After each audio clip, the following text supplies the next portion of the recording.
something up here. Let's say 800. Now, if that's in equilibrium with a little bit of gas above it, what's the PCO2 up here?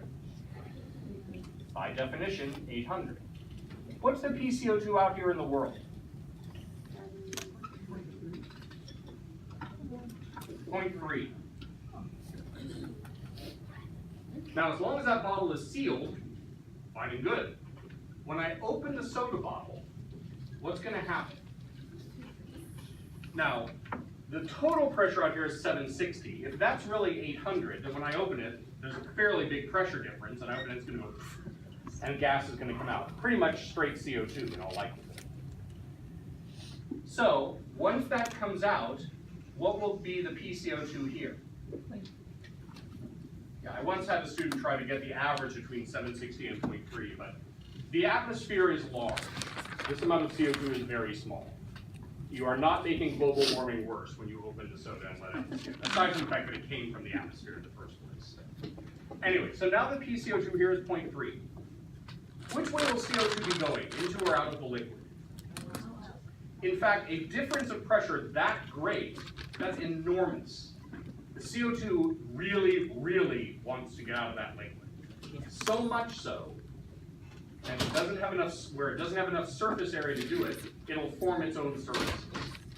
And so you form bubbles of carbon dioxide. It's basically so eager to get out of that liquid that it makes its own surface and makes bubbles of pure CO2. Yeah, when you add it to your stomach, assuming it's not flat, it continues to bubble. And so you'll get buildup of gas, which probably, plus often you drink it, you swallow some air too. Yeah, go burp. Why does it make it shaken up? That's an interesting thing. It's actually slightly related to the whole Mentos issue. When you shake up soda, you end up making slight pressure layers in it as it basically, some parts get slightly compressed, other parts not. Turns out those pressure borders are good places for bubbles to form. So when you open it up, there's more places where bubbles are likely to form, so it fizzes faster.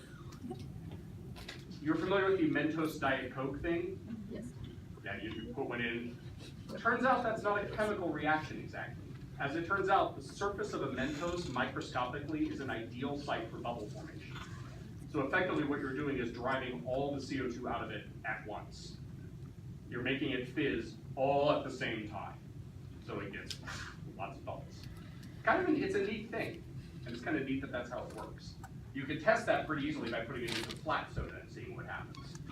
Although it has to be really flat, because when it stops bubbling, there's still CO2 in there. There's just not so much that it's forming bubbles to get out. Okay, two more stories. One, scuba diving.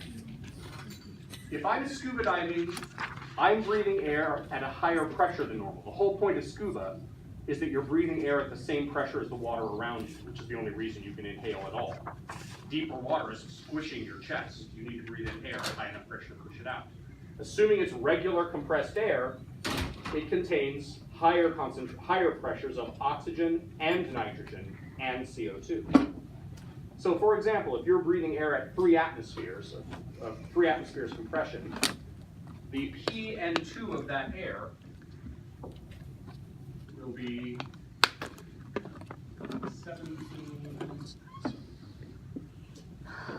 1,779, something like that, a lot. It'll be high. So, if you've been breathing that for a while, what's the PN2 of your blood? 1,779 mercury. And so, you've been hanging around at 3 atmospheres worth, which is actually not that deep in scuba goes. And then you decide to come to the surface fast. Whoop, pop. Now, outside is a PN2 of 593, and in your blood is 1,779. What happens to your blood? Remember the soda? Same thing. Bubbles of nitrogen form in your blood and accumulate in your joints can cause pain, possibly disability, and possibly death. Decompression sickness is not a good thing. If you get enough bubbles, they can block arteries in your brain. The only treatment for that is putting you in a chamber and pumping air in under high pressure to drive the nitrogen back into solution, and then let it up slowly. So the nitrogen has a chance to come out without bubbles. I won't do it. Proper scuba diving means if you're diving very deep, you come up in increments, letting nitrogen out gas at each step. Make sense? Okay. Third story, very quickly. I have good reason to believe that CO2 does form an acid when it comes in contact with water. So I went to Chicago. Chicago has great pizza. People are familiar with Chicago deep dish pizza? That's amazing stuff. Okay. So at Gino's East Pizzeria, I was like, okay, I have people at home who won't believe this. Can you like ship me some of this? They said, yes, we can. So I get home, and about 2 days later, a styrofoam cooler arrives with some frozen pizzas and dry ice, which is solid carbon dioxide, frozen. So I take out the pizzas, and now I've got this styrofoam cooler with some chunks of dry ice. And here's me thinking, okay, got it. Yay, it's play. Okay, carbon dioxide is denser than air. So I reasoned that the CO2 is just filling this thing. Below the edge of the styrofoam, it's just carbon dioxide. And I think, okay, it's denser than air. When you breathe helium, the reason your voice is because helium is less dense than air. So if I take a big lungful of this stuff, I should be like this. So I stick my head in here and go, now, CO2 enters my air passages, dissolves into the mucus lining my bronchi, and turns into carbonic acid. And as I feel my lungs dissolving, seriously, it's like, ah, it's really painful. I swear I'm thinking, what a great demonstration for class! And then I start coughing. And so, yes, CO2 really does form acid when dissolving in water. Believe it. Okay. Or actually, potentially that could probably have been dangerous. Fortunately, I didn't get that much. What's the acid that, or not acid, what's the gas that does lower your voice though? It's high. There's one called sulfur hexafluoride. Yeah. Yeah, which is more or less non-toxic and super dense. You've seen the videos of that. Yeah. There's a great video online. Look up sulfur hexafluoride. Yeah. It really does amazing things to people's voices. Anyway. So now that story time is done, let's start talking about the anatomy of the respiratory tract.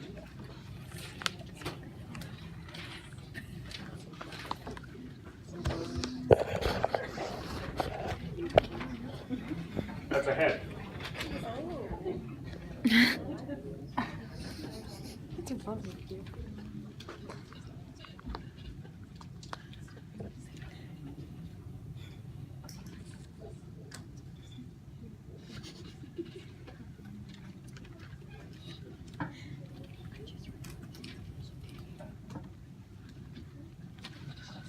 Okay, so cutaway view of the head, more or less. We start here at the nostrils. Openings in your nose. In theory, this is the right place to bring air in.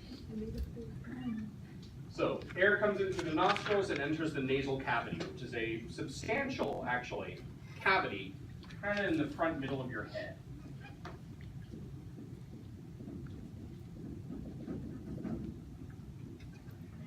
The thing about the nasal cavity is that it is lined with a epithelium, a layer of cells, especially rich in cells that produce mucus, called goblet cells. It's also very well vascularized, lots of blood supply.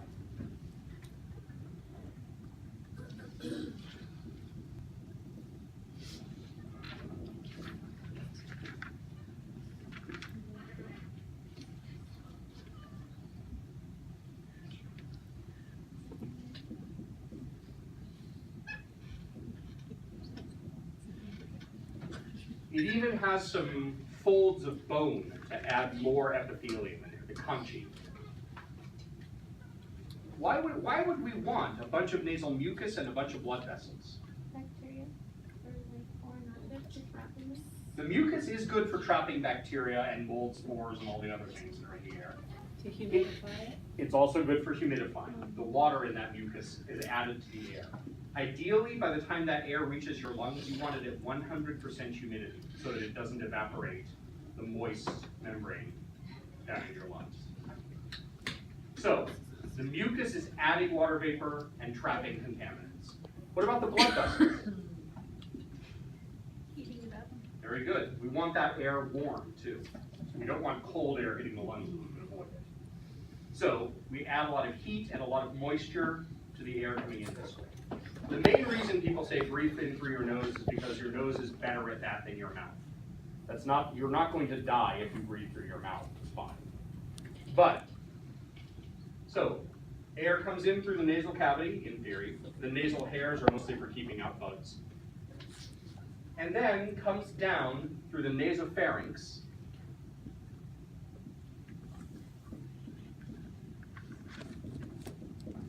into the common shared pharynx,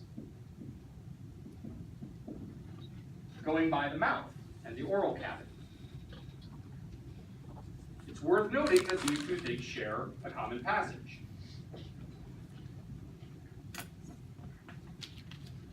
Now, as we're breathing in, what we want is for the air to go past the pharynx, down here through the laryngopharynx, and into the larynx. I'll talk about those in a moment. However, we also bring food in through here. And we want, when we have food come in, we want it to go down the esophagus.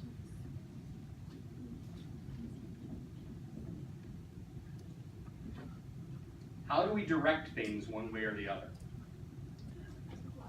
Yeah, we have a little flap here,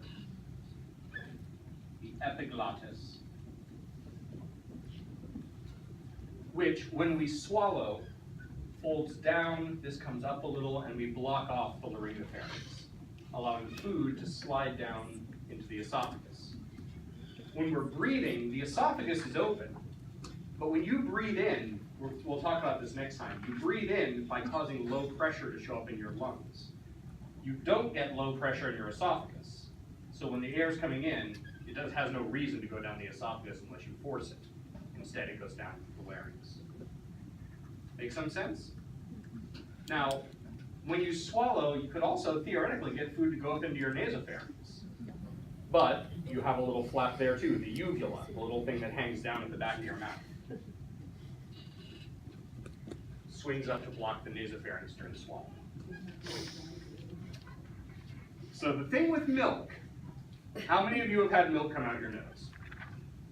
Really, that few? It's not milk. Yeah. Okay, so here's what happens. This happens usually when you laugh while you're drinking the milk. So you're drinking the milk, it's coming down here, your epiglottis is closed, it's sliding down your esophagus, and then you laugh and you go, ha! Doing that forces your epiglottis open. Air comes up, catches the milk, shoves it up into your nasal cavity and out your nose. This epithelium is not intended for exposure to food. I got to tell you, I once accidentally snorted some butter salt up my nose, and that hurt about as bad as anything I've had. Do not ask me why I was snorting butter salt. Not a cocaine issue. So.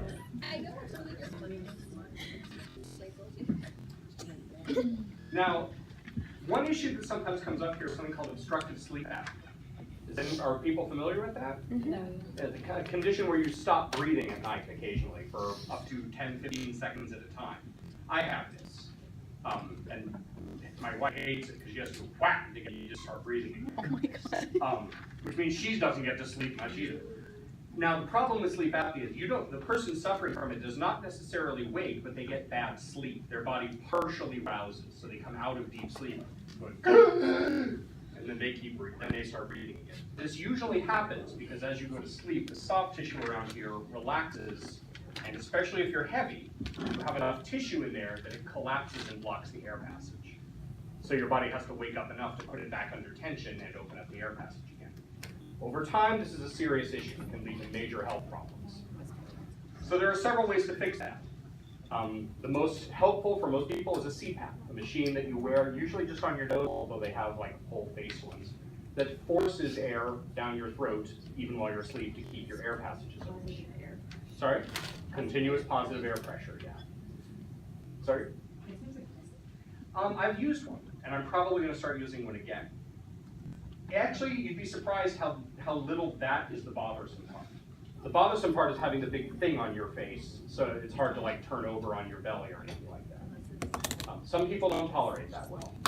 Another possibility, which I've also done, is surgery, where they go in, take off part of your soft palate, your uvula, and usually your tonsils, and reshape your throat a little bit. This works well sometimes, unless you gain a bunch of weight back. Don't ask me how I know that. So actually, if you look at my mouth, I don't have a uvula. The bad thing is, if your surgeon does a bad job of that, every time you swallow, food gets stuffed into your nasopharynx. So eventually you can either go and kind of snort it down into your mouth or blow it out your nose. Fortunately, I had a good surgeon. This is not an issue. No, that sounds awful. Last I heard, they are not recommending that surgery for most people anymore. The success rate is just not high enough. But some of us got lucky for a while. Anyway. Yes. So, but that's normal if that happens sometimes, right? Like if you. Yeah. No, I meant like not breathing when you sleep, like occasionally, like. Last I heard, they say that 5 times or fewer per hour is not considered abnormal. Oh, per hour? Yeah. Oh, I That's didn't know it like happened that much. Partial stoppage. I feel like it happens like once a week for me, That's usually. like you wake up going. Yeah. Okay. You may not know if it's happening when you're asleep. The thing with sleep Oh, okay. apnea is it doesn't wake you. Oh, You okay. just wake up not having slept well. And often, like, people with severe sleep apnea usually snore a lot too. So if there's anyone who observes, who is there while you are sleeping, they will know much more easily than you will.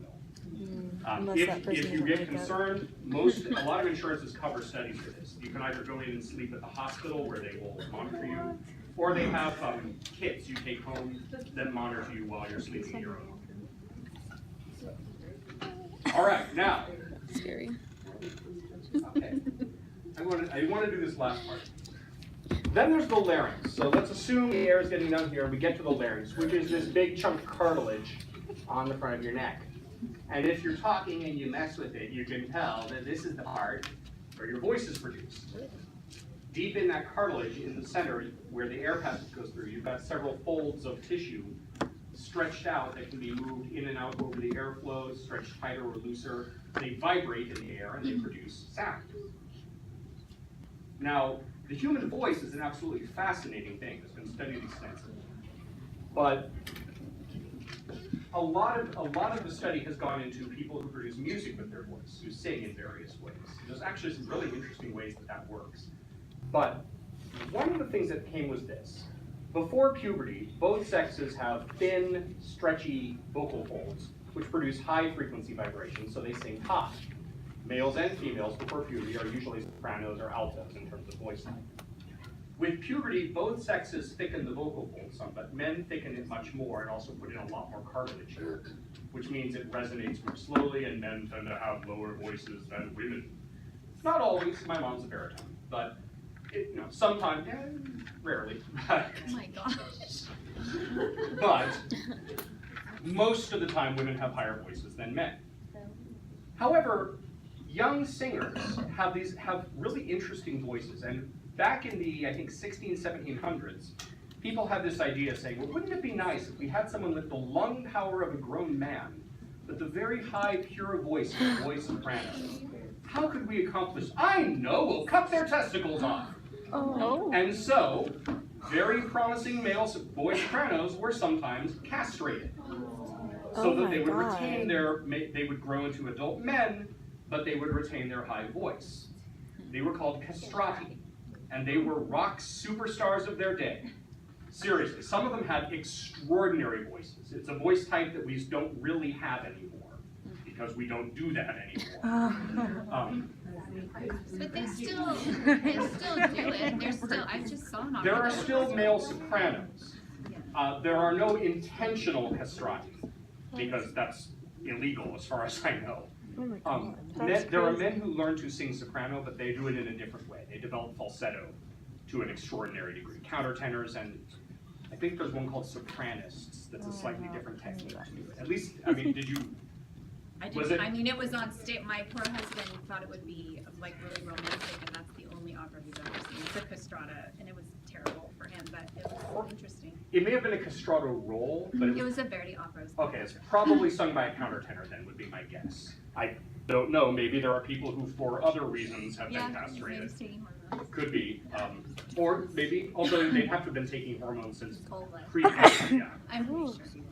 I doubt it. I'm not aware that there are any equivalent castrati anymore. But they made this, it worked was the thing. Some castrati had extraordinary voices. If you ever saw the movie Farinelli, that was about a famous castrato. Of course, there's also the slight problem that you're cutting boys' testicles off. And eventually somebody said, you know, we probably shouldn't be doing this. So they stopped. The last of the castrati was still singing when people were first recording sound. My understanding is we have so few recordings of the last castrato. That in the jungle song, the mighty jungle, tonight and that part. I doubt that's actually meant to be done. I think that song is more recent than they stopped. I don't know, somebody told me that was that. I mean, it's obviously a high male part, but yeah, there are other ways of singing soprano as a male. Countertenors, there are a few ways of doing that.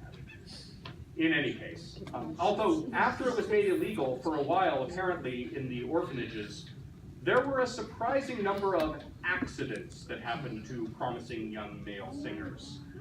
Oh, how terrible! He was trampled by an ox. It happened to crush his testicles. Too bad, we'll have to hope we can find a career for him, maybe in the opera. So, it still happened for a while. But, it hasn't for many, many years. I think So maybe it messed was up. legal in the late 1700s or something.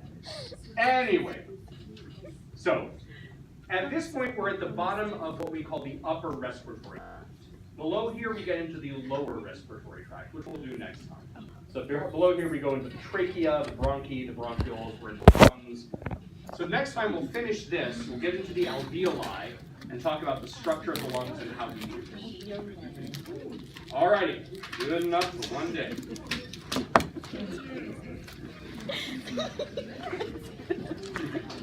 Okay, so I'm going to need a little bit of time to go make copies and such.